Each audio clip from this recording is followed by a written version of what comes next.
Hello everyone, it is your girl Cheyenne with Female King Nails. In today's video, I want to give a few pointers on how to become a successful nail technician.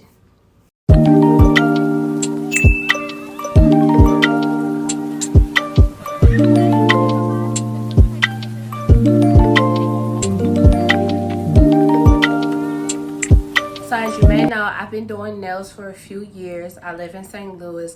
I also work in a nail salon and I work from home.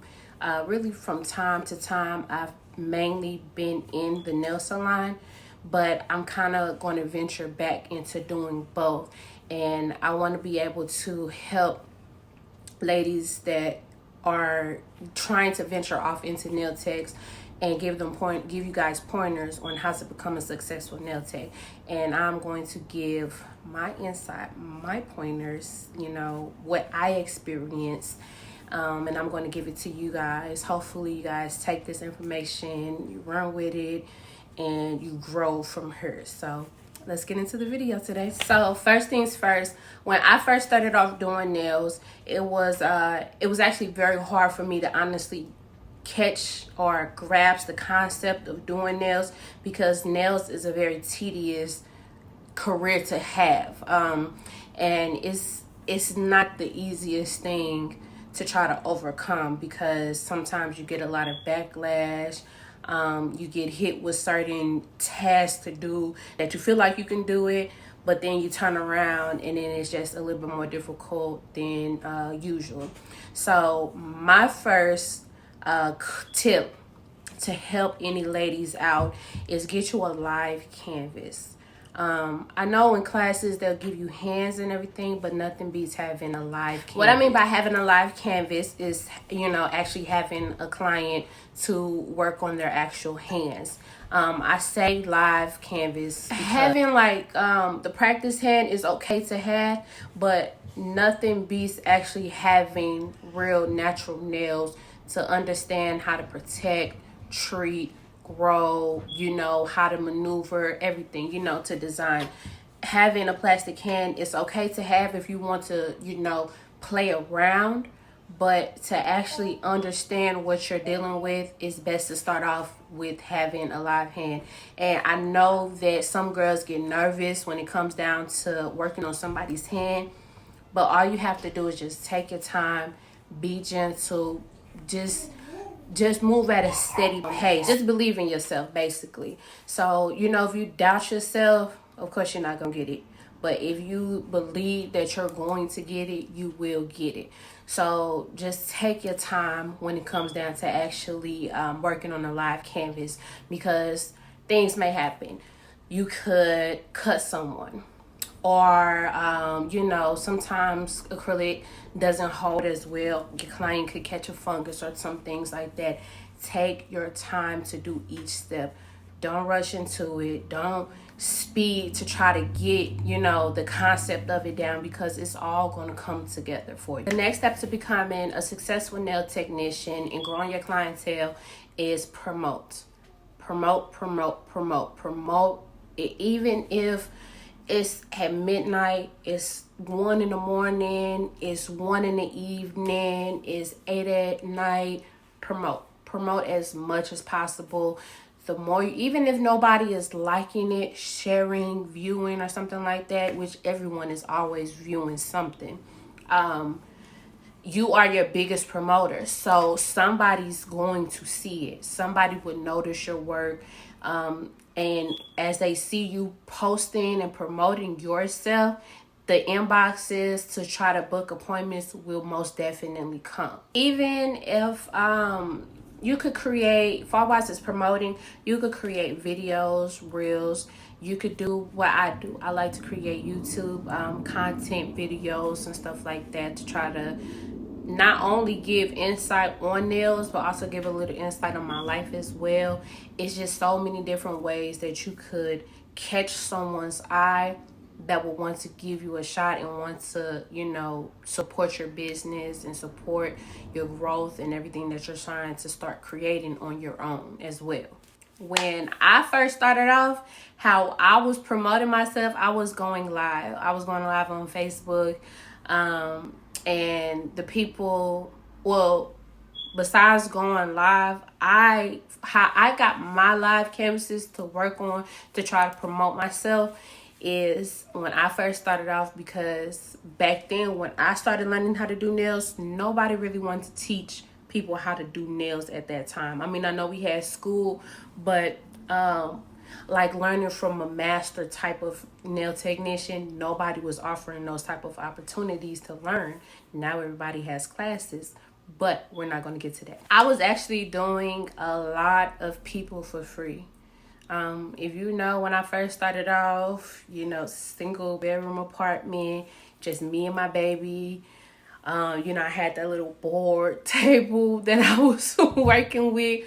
That's how I started up. And I was literally posting, statuses and asking people to like come and, let me do your nails for free. And I would tell them like, hey, also give people warning as well too. If you're, a starter nail technician, let people know that you are a beginner. Because if you blindside them, it's not going to be like the best outcome as well if you turn around and do something that they do not like. So please let people know that you are a beginner. But for me, I was literally doing people's nails for free just so I could get the practice that I needed, get the promotion. I was really doing people for free back then a few years ago when I was doing nails. So honestly, it's whatever you can do to attract the crowd. People love a good price. People love free stuff. So whatever you can really do to kind of pull that crowd into you, to notice you, then do that. Find you some type of niche. I think that's how you say it. Find you some type of niche that that you don't see other nail technicians doing. So for my example, I love to draw. I don't really see a lot of people. Well, I see a lot of people doing nails and, doing nail arts and stuff. But in my area, it's not too many that actually do nail art, So just find something that would make you separate from other nail technicians. Another one of my pointers that I want to give any nail technician that's trying to come up or trying to get into the field and trying to build a good clientele is to respond. Respond when somebody messages you. I have a really bad habit of I lose attention. Sometimes I forget things, and sometimes I get people that message me about appointments and I forget to respond. And when you don't respond, that's literally money walking out the door. So respond to any and everybody that messages you, even if they don't come. At least you have good communication skills to where if they needed you and they wanted to actually start coming to you, they can start coming to you because they know they can get an appointment or they know they can get somewhere into your book because you respond to them. Another thing that I want to let you ladies and guys know, because men are now becoming nail technicians as well. We have a lot of male technicians, but I'm actually starting to see, black men actually getting more into it as well. So for ladies and men that are watching my video, another thing that I personally believe is a good thing to have is have your booking site, and also separate personal from business. Okay, I feel like when you separate personal from business, meaning you could make you another page. Sometimes people feel as though they know you, when they really don't know you. So when they book appointments, and sometimes they feel like they can speak on certain things that they see, and you don't always want to let any and everyone in on a personal level. Because sometimes when you're growing or you want to become more professional as you grow in this business, people will get too comfortable. So I say, especially if it's someone you don't know and you want to always keep a good, relationship with your clientele, separate business from personal. So if you feel as though you get the most attention on your personal Facebook page, what you need to do is when you post, you need to have a link to tell people to book on this page, go here. Do not message me about any appointments on my personal page because I personally won't respond. So you need to kind of separate the business from personal. That's my opinion. Another tip that I want to give any nail technician coming up is if you are being offered a spot in a salon, do not, in my personal opinion, nobody else's, because it could work out for some, it might not work out for most, but down in my area where I stay in, I do not see a lot of nail technicians prospering. I prefer not to go to a salon that charges booth rent. Why I say do not go to a salon that charges booth rent is because I work at a salon that is commission based. So for instance, if somebody gives you an opportunity to come to their shop and say, hey, all you have to do is pay me $100 a week.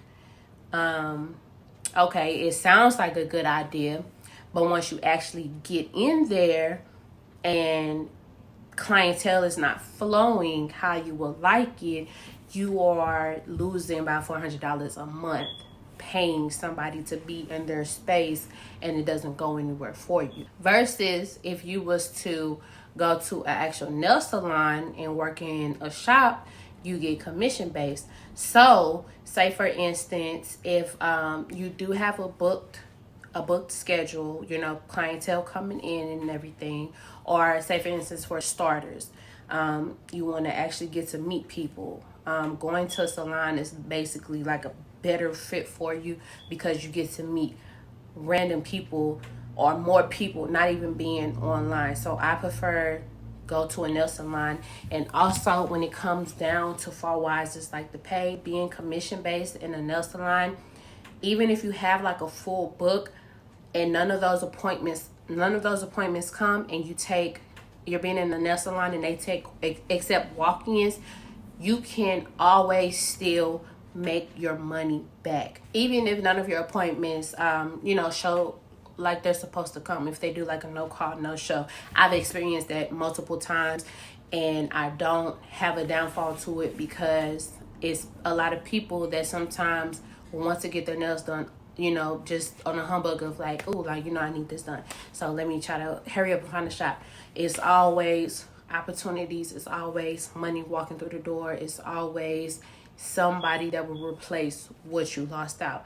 Versus you could go to somebody's shop and they possibly might not take walk-ins. It could possibly just be appointment only. So it's kind of like a lose-lose situation going into a booth owned salon versus commission-based salon. But if you do stay at home and work, it's always a win-win situation for you.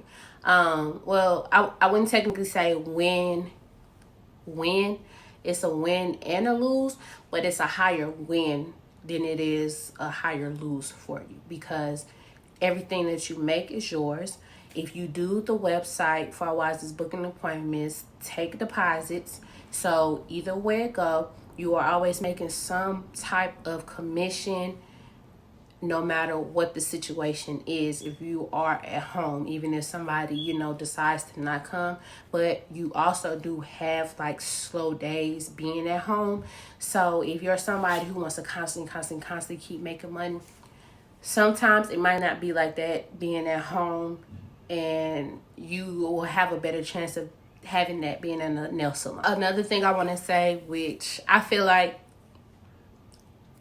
I need to listen to this part because sometimes I'm like a little nervous when it comes down to talking. That's why I talk to y'all. Don't be afraid to network. Networking is very beneficial to anyone coming up.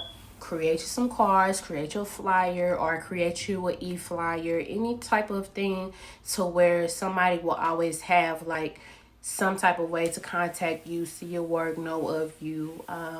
Network any type of way. Keep cards on you, keep whatever you can, just to be able, like, when you're out and about and you see somebody that relates to you or somebody whose work you've seen as well, network. Don't be scared to say, hey, I've seen your work and you're really good. My name is such and such, and I do this and that. If anything, like, one day in the future, maybe we could work together. Maybe we could, do something together, do a project or something. So I say network. Don't be scared to network. I'm scared to network, but my networking is talking through you guys. So another tip that I want to give you guys for Wise is Growing is just something that I personally learned off of from doing myself is when you invest in yourself, don't invest on what could save you more money, because it's not going to get you more money. So what I mean by that is when you invest in a cheap product,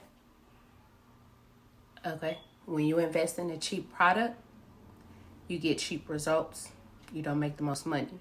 So if I was to buy a bad nail brush, guess what? I could probably get about 1 or 2 clients out, and that's it. Then I'd be paying another $25 for another cheap brush to only do about 2 to 3 clients again, and be having to throw that brush out, out the window, versus me spending about a good $60 on a nice, real brush, and making that, being able to last you for months. Meaning you could do so many sets when you have like good product. Good product lasts you versus buying cheap product. I learned that the hard way when I first started off. I used to go down to Sally's Beauty, and when I went down to Sally's Beauty, I bought all the cheap stuff just because I was, starting off. But it did me no good at all. I lost out on so much money. I lost out on so much time, so much effort, everything, because everything was horrible to work with.